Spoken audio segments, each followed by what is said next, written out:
Hi there, in this talk I will present in situ characterization of pyroxene sample via several techniques. This work has been started since 2018 and in collaboration between Asian School of Environmental, Nanyang Technological University, Asian Earth Observatory Singapore, John de Later Curtin University, Perth, Western Australia, and Center for Microscopy Characterization Analysis, the University of Western Australia, Perth, Western Australia. So here are the tools that we will utilize here. They are electron probe microanalysis, analytical TM, atom probe tomography, and NanoSim. For today's case, I'm using the sample from Puihui Kordonkauyi 2011 eruption. There are two features that I'm interested here. First, the interface between clino and orthopyroxene. The second one is the pyroxenic solution lamellae. Let's first take a look at what we can get from EPMA. So here are elemental X-ray map from WDS detector. The first column is the electron backscatter imaging where the lamella appear as white lines in the darker host. On the silicon map, silicon signals is uniform across the host and lamellae. Calcium map resolves some of the exsolution as localized low counts. Magnesium map shows that the host and exsolution contrast is increased magnesium signal from exsolution. Finally, the iron map shows higher iron signal from exsolution lamellae. When we took traverse across them, we can see that the beam size is too big to resolve the exsolution. Now let's take a look what we get from TEM. So here are the X-ray map from EDS detector taken with 300 kV TEM. The first one on the left is the grayscale, is the dark field stem image. The second one is the calcium map, which showed the high contrast between the host and the lamellae. The third one is the iron map, which also has a contrast between host and the lamellae, with higher X-ray signal coming from the lamellae.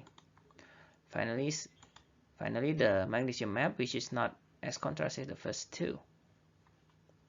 So here's another X-ray map with 200 kV acceleration voltage. In this mapping, we get about 1 nanometer spatial resolution. So here I plot the traverse calibration with quantification from EPMA. The analysis worked well for major element and oxides in the pyroxene. There is iron, magnesium, calcium, and silicon. To a certain extent, it works well for some other minor elements too, such as aluminum and manganese. In some cases, it works well for Ti as well. Quantified X-ray aspect traverse from TM also enable the end member calculation, which will be useful for geothermometry. Another traverse I have here are from the CPX and OPX grain boundary. We can see here that there are almost no transition boundary between the two phases. On the other hand, the boundary is sharp. In this analysis, we get about 1 nanometer analytical spatial resolution. We could check the quality of the quantification from the structure formula. First, the cation sum we get across the host and exsolution lamella are pretty consistent.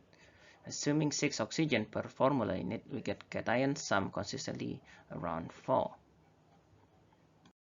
Silicon count per formula unit is less than 2. As expected, aluminum, iron 3, and possibly titanium substitute for silicon in the tetrahedral site.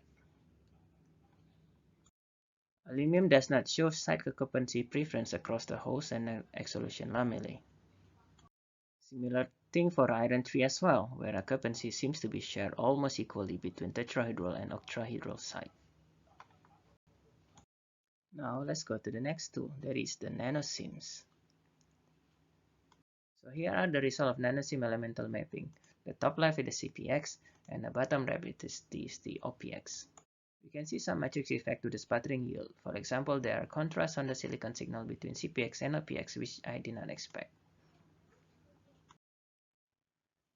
Signal detection works well for the major elements, as well as the minor elements. And furthermore, it works pretty well for the trace element as well. In this analysis, we seem to achieve about 100 nanometer spatial resolution, that we can get pretty clean signal across the CPX and OPX phase. And here are other results of nanosieves mapping on a sample that contain exsolution lamellae near the grain boundary. We could follow the same principle as TEM to quantify nanosieves with EPMA. However, it doesn't seem to work that well. Semiconductively, it's still usable though. Now the final technique is the atom probe tomography. Picture on the left gives the 3D reconstruction of the pyroxene exsolution lamellae. The 2x3 matrix on the right is the chemical line profile extracted from 3D reconstruction. It works very well for the major element, minor element, and trace element as well. We can see more and clearer detail for the CPX-OPX grain boundary, where there are spikes of aluminum and titanium at the phase boundary. With this particular analysis, we achieve around 6 nanometer spatial analytical resolution. From all of this analysis, we can summarize the analytical and spatial strength of each technique. TM's major element precision, the 2 sigma, varies between 10 to 20% at less than 1 nanometer spatial resolution to less than 10% at greater than 1 nanometer spatial resolution. Comparing a cross-analytical technique at 1 nanometer spatial resolution, APT has 1% variation for the major elements, almost an order better than the TM-EDS. Similarly, APT has less than 10% variation for the minor element at 1 nanometer spatial resolution. On the other hand, TM seems to have comparable precision with nanosieves at 100 nanometer spatial resolution. That is 1 to 2% versus 3 to 5% for the nanosieves and TM respectively.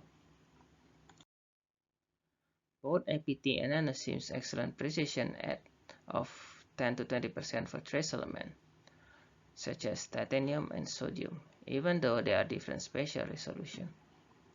This is nearly comparable with macroanalytical technique like LAICPMS that's routinely achieve precision of 5 to 10% for trace element as much larger spot size.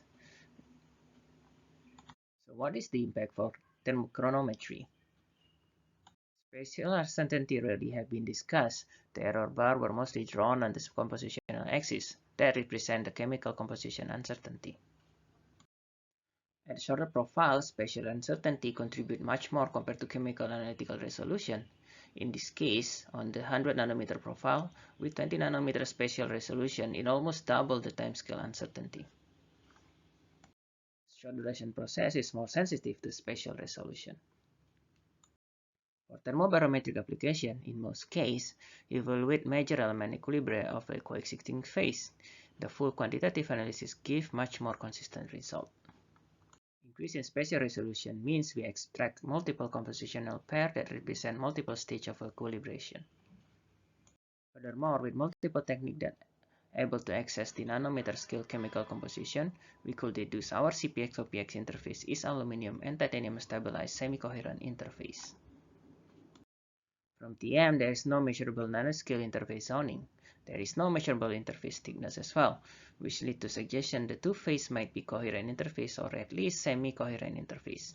In the case of coherent interface, there will be lattice strain.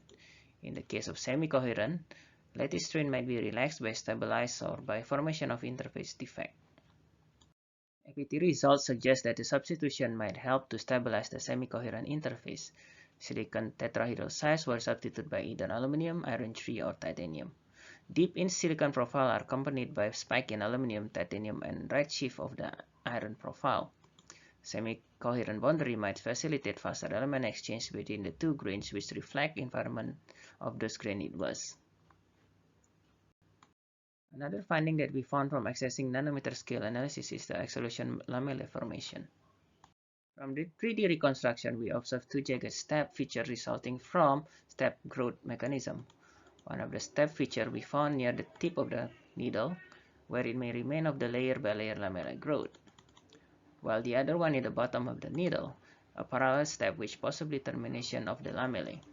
The step feature is about 10 nanometer, which represent about 10 unit cell. Those termination could be the remain of the fast growth front parallel to the lamellar plane. Furthermore, here we see some trend of the host calcium content with respect to the lamellar thickness. The host calcium magnesium is higher for thicker lamellae, while the egg solution has less thickness dependent. Similar trends are also observed in TM profiles across multiple lamella, where calcium signal at the adjacent host correlate with the lamellar thickness. We have compared three different nanoelectrical techniques for quantitative analysis to characterize pyroxene minerals. Each technique has its own strength and weakness, which may or may not supporting each other. We found that pairing EPMA and TM is best for stoichiometry and thermometry. The low intensity from TM X-ray analysis is somehow compensated with EPMA calibration. Combination of nanosym and APT are great for trace element below detection limit of EDS and yields. The quantification for major or trace element is good enough for diffusion profiling, where relative concentration difference are more important than absolute concentration. Furthermore, APT provides three-dimensional reconstruction that gave further insight that TM nanosym lacking.